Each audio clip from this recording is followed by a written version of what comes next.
Hi, everybody, and welcome back to Spider Sound Off.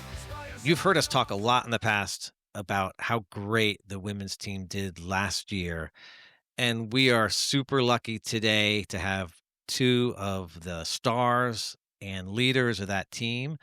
And I want to welcome Addie Budnick and Katie Hill to Spider Sound Off. Thanks for having us. Thank you for having us. Welcome, ladies. So excited to have this conversation with you guys today. We're going to take it back to the very beginning. This story is going to end with the greatest season in Richmond women's history with a win over Georgia Tech in the NCAA Tournament and a really, really good game against the overall number one team in the nation. But let's go back to the beginning. You guys in high school are both McDonald's All-American nominees. Tell us a little bit about what recruitment was like. And I know, Addie, you were a year before Katie. So let's start with you. What was your recruitment like coming out of high school? Yeah, so I think Katie's going to have a similar story where we both met the coaching staff when they were over at Bucknell. So we both had a prior relationship there. And then they moved to Richmond in 2019. So that was my senior year of high school.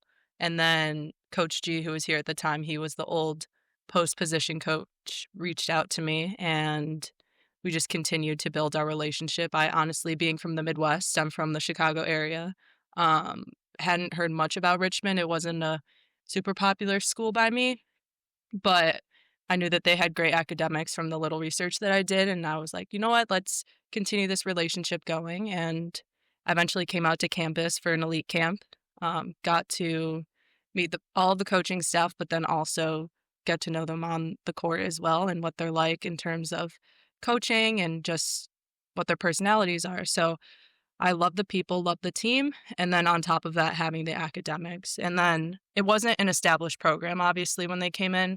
So the idea of building something from scratch and just not walking into something that was already at the top was really appealing to me as well. Awesome. How about you, Katie?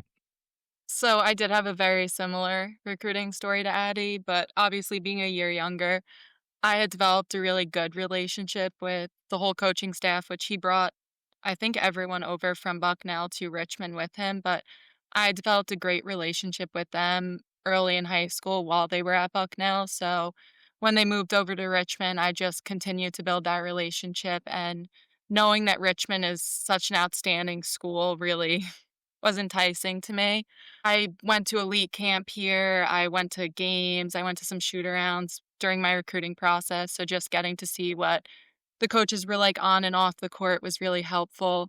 It was funny, actually, the first time we drove on campus with my parents, my dad went dead silent in the car because he was just astonished at how beautiful campus was. So that was definitely a selling point. But then for me, I actually committed 2 days after quarantine happened. Wow. Which was my junior year of high school. So I was towards the end of my recruiting process, down to probably my final 3 schools. And when quarantine happened, Coach Russell was actually at my state finals game, the day before quarantine happened. So 2 days after quarantine, I kind of just decided that I needed to make a decision and end the whole process. And Richmond was the choice I made, and I couldn't be happier with it. Did you end up having a senior season in high school, or was it all canceled? It was an adjusted season, so we played in 13 games, and we didn't have we had our short conference tournament, which is a smaller one, but we didn't have a state tournament, which was unfortunate. And Addie, your first year at Richmond would have been during COVID. How did that even play out? Yeah, I'm sure Katie's sick of hearing stories from this, but we actually didn't know when we were coming to campus. I remember reaching out to the assistants probably every week leading up to that date that we were supposed to arrive in the summer, that obviously just kept getting pushed back because there was so much uncertainty and nobody was on campus. But we eventually got the date. It was sometime in late July, and we were told that we were going to go and we were going to stay there through Christmas, basically. So we weren't going to go home. All the students went home for that Thanksgiving break and then just stayed home until about mid-January. So it was definitely a weird time on campus, but we got there, and I remember we would wake up at 6 a.m. every day and go to the fields. It would be the men's team on the right field, us on the left side, and we'd both just be running sprints for an hour. Wow. And then we'd all go back to our rooms. We all had singles over in Gray Court. We weren't allowed to room together. We'd all go back to our rooms and then just hang out for the whole day. And then D Hall was grab and go in plastic containers. So stayed there. And then the end of summer came. So the end of workouts. But we woke up the next week and we were still on campus and we continued working out. So definitely an interesting freshman season. We got tested every week. We honestly didn't have too many games canceled, which was a plus. I think we played probably around 20 games my freshman year. It didn't get us until closer to winter break. So we lasted a while as a team before somebody finally got it, but definitely a weird time, and we joke about how bad it was, but at the same time, it was some of the funniest memories that we had Oh, I bet. were from I bet. COVID, so Okay, well, let's talk a little more positive time, and would love before we get into maybe specific games and how the seasons and how you guys evolved to winning that big NCAA tournament game. Help the average fan understand the system that you run at Richmond. Katie, maybe you could just start on the offensive side. Like, how would you explain to an average fan like what Coach Roussel has developed as our offense? I would definitely say that it evolved over time. So our offense looked a lot different my freshman year versus my senior year, and that was partially the chemistry and just the level of IQ players that we had. So we didn't have a lot of set offensive plays or anything. Most of the stuff we had actions that we would call out and do, but for the most part, he recruited such high IQ players that we just went out there and made basketball plays. We read the defense. We are just being smart players, and we built such good chemistry, especially over those last 2 years, that we knew what our teammate was doing before they did it. So it was honestly just a read and react type of offense. We weren't within these boundaries. We could just play free. And he trusted us to make the right decisions in those scenarios. It's a fast offense, at least what I observe. How much conditioning were you doing kind of preseason during the season to be able to keep up with that? We did our conditioning in the weight room, on the court, on the court, sprints, machines, but I honestly would say most of our conditioning came from just playing. So whether that was playing pickup or just playing quarters, running up and down during practice, because basketball shape is so hard to prepare for unless you're actually playing basketball. So I think he just trusted us to get into conditioning shape by playing pickup and going our hardest at practice during all of those drills. Yeah, we noticed we just saw the current team practice, and the only people who needed water from the managers were the freshmen, but you never saw any of the returning players need water. So you tell that there's conditioning work that everyone's figuring out. Addie, how about on the defense? I know you love the block shot. What was the defensive strategy that Coach pushed that you guys did so well? yeah, so when I first got here, I think, Katie, that was your freshman year too, we actually were playing more of, like, a denial defense, so we were out in the passing lanes. I don't know how much we actually were out in the passing lanes, but, it really didn't fit our style and our length, so we switched to more of a gap defense, really just sitting in the gaps, but then also being able to get out to shooters as well, and I think that both went really well for us, especially given our length. We were able to sit in the gaps, but then also have the length to be able to go out and contest shots as well, and I think that was a really good shift for us. Obviously, we still had strides to make, in terms of defensively and rebounding, but our length made up for that. When did you guys realize that the coaches' systems and your play in the systems was working, and that you were starting to figure things out? What was the kind of the aha moment for you guys that, like, holy cow, we're gonna be good? What was the kind of when did it kind of click? Honestly, every year there's a point in time where everything starts to fall together. I know you mentioned you went to a practice recently. This is the time of year where it looks not pretty. You're playing with new people, whether that's, I know right now there's the world of transfers, so transfers coming in, freshmen coming in, like they have to learn how to play with each other. Katie mentioned the fact that going into something, we don't have a set play, but we know what our teammates' strengths are, what they're going to do. Obviously, Rachel likes to shoot, so just understanding what people want and knowing where they're going to be so you can put the pass in the right spot, hit them where they want to be hit. So, um, once that chemistry starts to build every year, there's usually a moment in time where it clicks. And then obviously we've had experience coming back over the past couple years. So as new people come in, having more people that understand that, it's easier to help those newer kids out as well. I guess you're not starting over as much as it Yeah. may have felt earlier. Makes sense. That's cool. In, I guess 2023 season, you guys went to NIT and won a game, so that's kind of postseason. Now you've won a postseason game. Katie, how did that feel like a big accomplishment at the time? Absolutely. At the time, we were I think that was the first time we made the postseason tournament while I was there. So, we were just super excited about that to get to play on past the Atlantic 10 tournament. But I also think at the end of that season, like Addie said, things clicked and we knew we were making those strides. So, we were happy to get into that tournament, play that game, prove what we could do.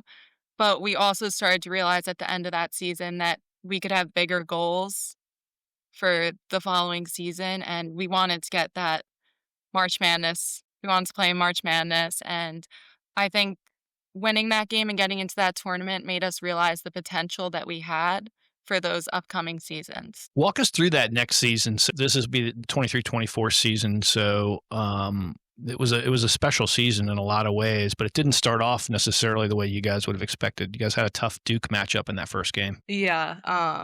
That first game was definitely a wake up call for us. Uh, we had played them the year prior. Yes, at home. Yes. Yeah, And we lost played them by the year 50. prior at home. That went horribly. I think we lost by even more than we did to start the 23-24 season. So that was like, okay, like we thought we could compete there. That obviously did not go well. We knew that we had to get to work, make some adjustments. And I think I remember just having this feeling of like things weren't clicking as well as they needed to. We were winning games after that, but it wasn't necessarily pretty basketball like we know that we could do. And honestly, the turning point for oh wait, was that year? Yeah. The turning point for that year was the Duquesne game.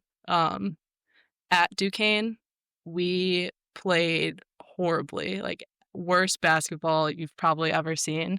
And I just remember going into halftime and we all like morale was low. Like obviously people were trying to say things to get us up and he came into the locker room and he gave us a nice speech, I'll say that. We all kind of joke about that one, but PB and Coach Rousseau. yeah, yeah, coach gave us a nice speech at halftime. You should ask him about that one.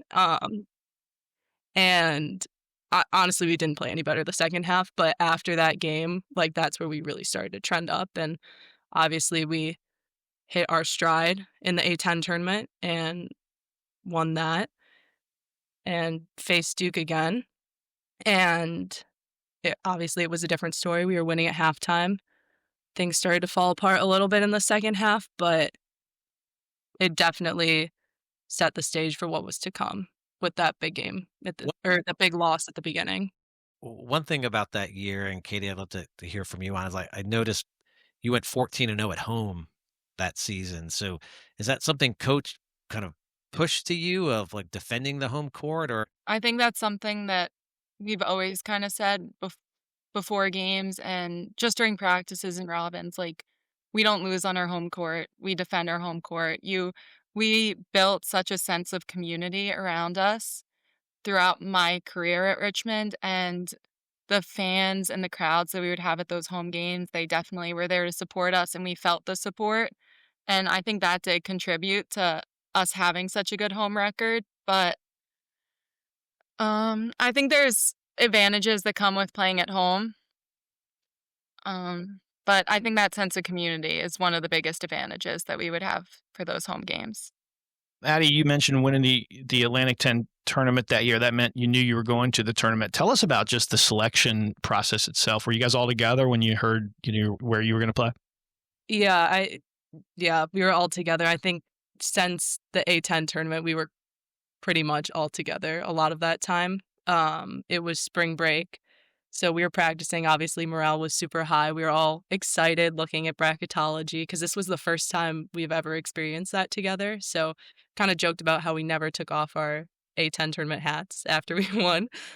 We would wake up and like send a selfie to each other still wearing the hat. No, there was a ton of anticipation. And then we all gathered in Spider Hall, so at the Quealy Athletic Center.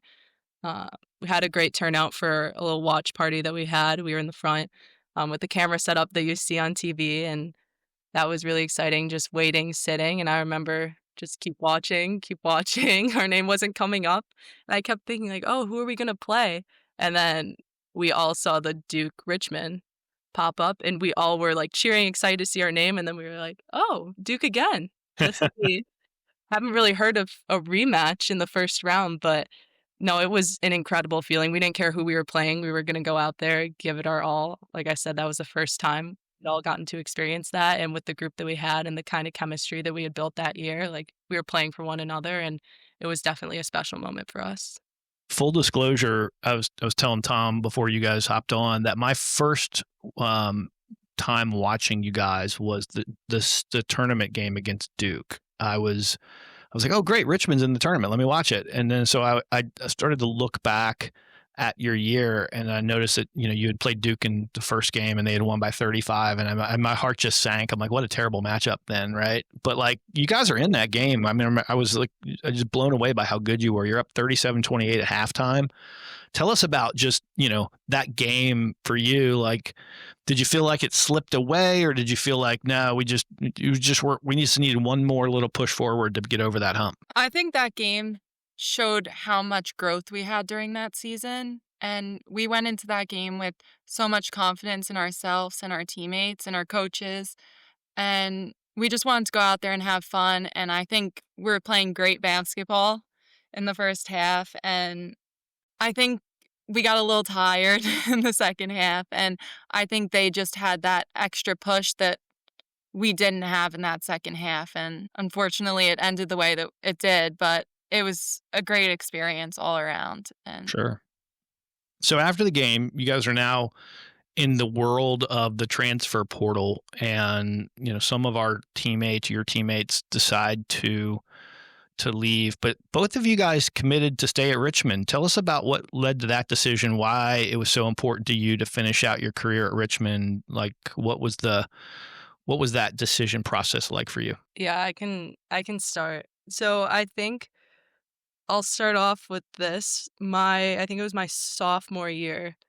I remember like talking to one of our managers at the time and just saying like, I really could see myself staying here. Like, I can't imagine myself wearing a different jersey. And that was just a small conversation, but it definitely happened. And then get to the end, and I think I knew deep down I didn't want to leave.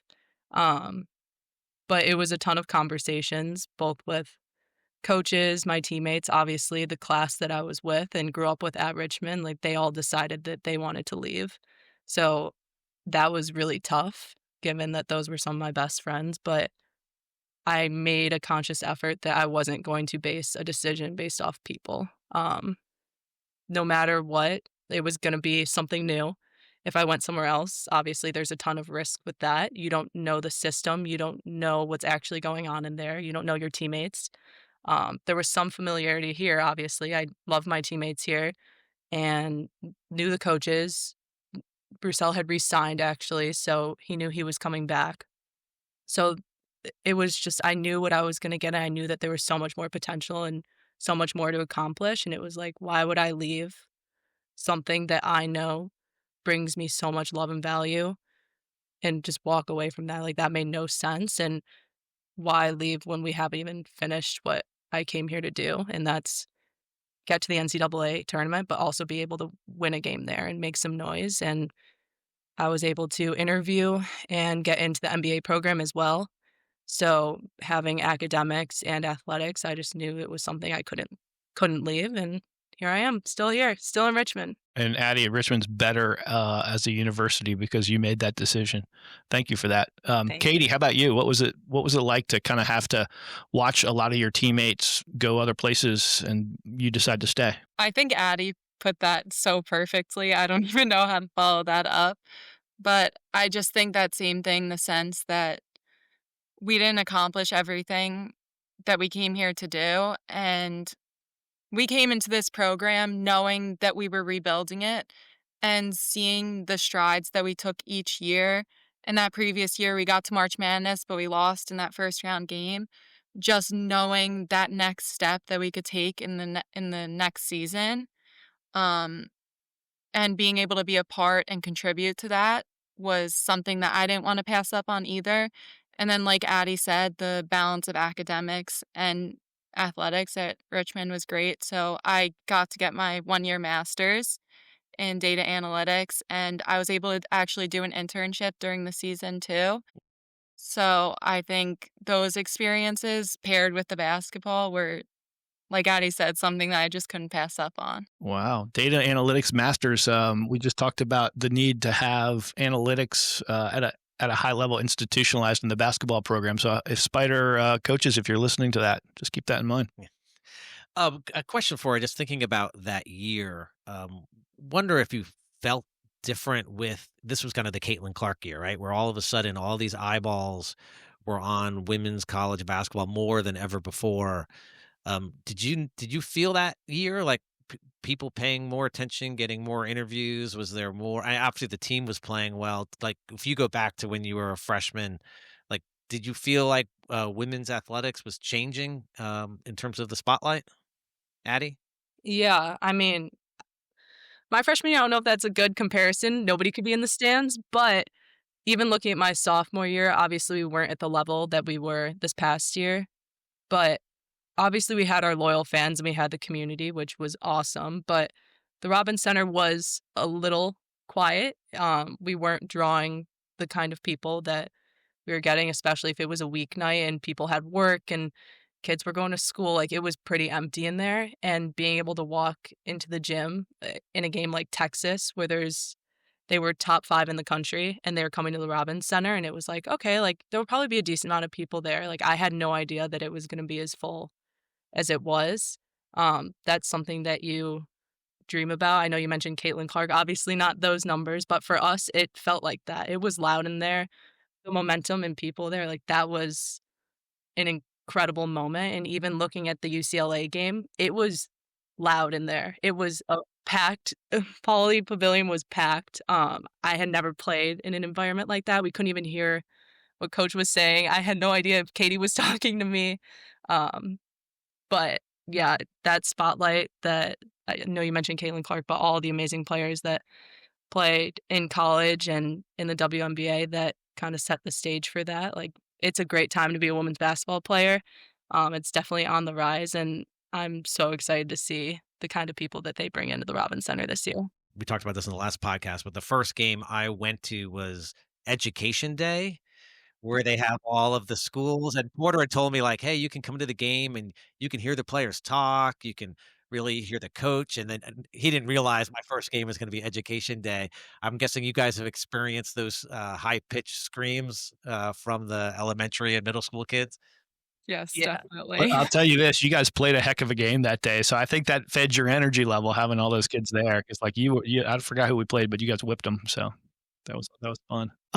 So let's start with the senior season. Addie, you mentioned Texas. I think I went to every game in the Richmond area that year. I saw you guys when you were on the road. I would watch online. I mean, you guys played some incredible games. You played Tennessee, Texas, Alabama, mid-major, really good mid-major programs, Fairfield, Columbia. You guys, I think, started 8-9 or 10-0. Some incredible run right off the chute. Like, when did it like click that this team was sort of next level, that you were just, holy cow, this team is really built to win? I think we knew going into the season the potential that we had and all these great players and pieces, whether that was transfers, returners, freshmen, that were all coming together. But we knew that we still had so much to grow on, whether that be rebounding, staying in front of the girl we're guarding. There's always something you can improve on. So I think what allowed us to get that tournament win was the fact that we were confident in ourselves, but we always knew that we could be better than we were. So we were always pushing to take that next step. And I think we challenged ourselves with the schedule that we had. But I think just having that confidence in yourself, but knowing that we still have so many areas that we need to improve on. So you mentioned the Duquesne game from the year before. Tell us about that Fordham game that started the N10. I'm guessing there was a speech at halftime during that Fordham game. Yeah, there were quite a few speeches. There was definitely a halftime, definitely a post game, and definitely a morning. It was one of those swing trips that we were in Fordham, so we were in New York, and then we went to UMass after. So we stayed at the hotel, woke up, had breakfast, and that projector with the computer was already set up, ready for us to watch film. Um, Everyone knew that was not one of our best moments. Defensively, there were just so many lapses. We were like a step behind in everything, weren't playing well together. Obviously, it went down to the end, but we knew that we were so much better than that. And watching film, it was probably an hour-ish, of just play after play where we just weren't communicating on a screen. I think we were supposed to be switching in the beginning, and that was not happening. Two people would be on the ball, and then the girl would just get a wide open layup. It was just so uncharacteristic for us, but again, it was a wake-up call, and I think we came out at UMass and absolutely killed Yeah. it. I think we shot the lights out. We played really well together. We defensively, we were on top of it. We shouldn't have to lose to learn a lesson, but Mm. in that case, it definitely taught us something. And what did they rattle off? 17 straight Yeah. wins? So Katie, what was it like when you're in this now 17 game winning streak in the A10? I'm super impressive. Like every game, I assume you went in saying, "Well, we've got to win here. Like we can do it." Like, what did it feel like where you guys were that hot? I think it's just you got to keep the momentum rolling. So just use the fuel and the energy that you have from the previous game and you carry it into the next. Um, you just want to have that positive energy and that support for one another. And when things are going good, everybody's happy, everybody's supporting each other. And like we said, the Fordham game was a bad one, but it really brought us together. And what made us so much better in those next games was the fact that we were picking each other up and playing together, communicating. Curious, and this goes, it can be any time during your time at Richmond. Were there certain places, away games, where you really liked to play? Any of our A10 opponents, where you really liked going to that town or that gym? I know you guys beat VCU a lot, so we're always happy to hear about that. But any experience on the road that you have like fond memories of? They had the best locker room, or they had the best spread. Anything that comes to mind on some of our A10 opponents? I mean, Fordham, because of our loss, wasn't good, but I always loved going to that area just because I could see so much of my family and friends since it was so close to home for me. But not the best memories in the gym there, but the area I liked. Nice. Rhode Island was always a nice one. Being able to walk, because there's always a group of us that likes to walk and get coffee in the morning. We've gotten lucky with weather there.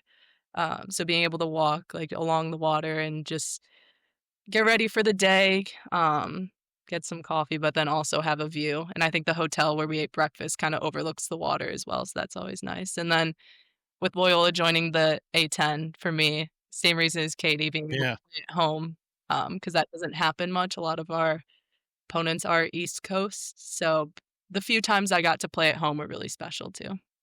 Nice. That's awesome. So before we get to the big win in the postseason, I don't think we can go there without talking about the A10 tournament.